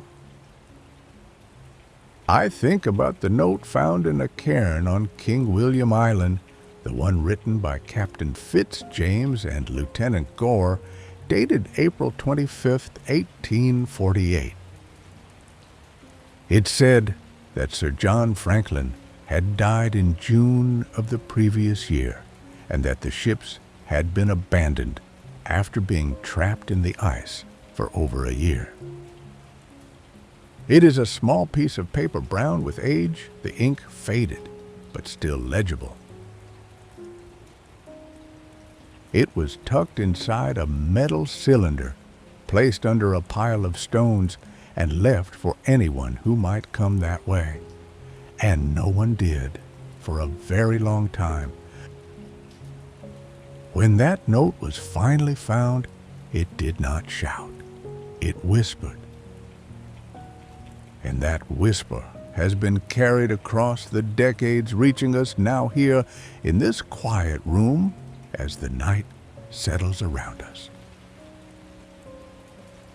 The men who wrote that note did not know how the story would end. They did not know about the lead in the cans.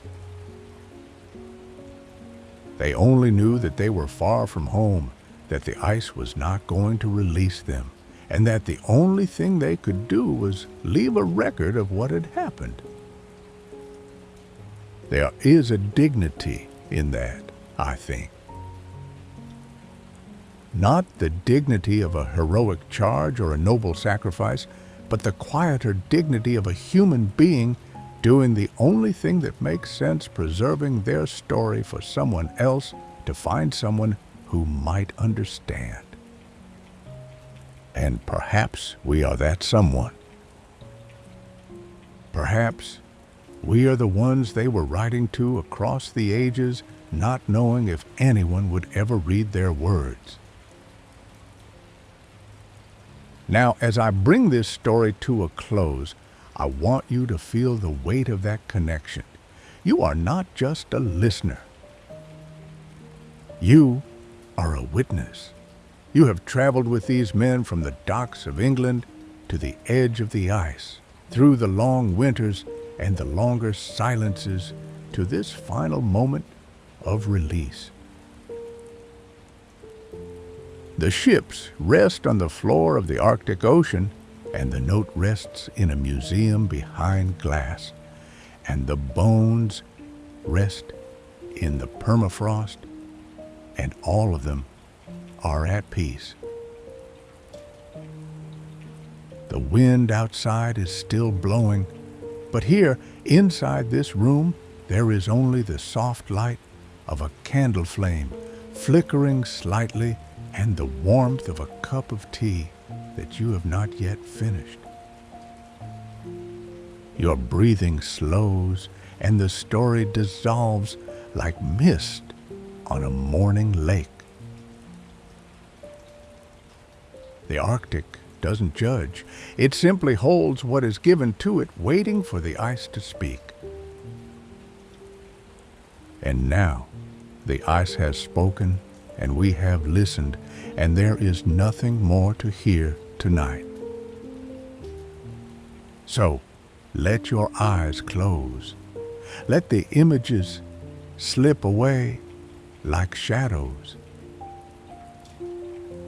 The ships are beneath the ice, and the note is in its glass case, and the men are gone, and the story is finished. And so, as the ice settles and the stars come out, I wish you a quiet night and a restful sleep. Good night.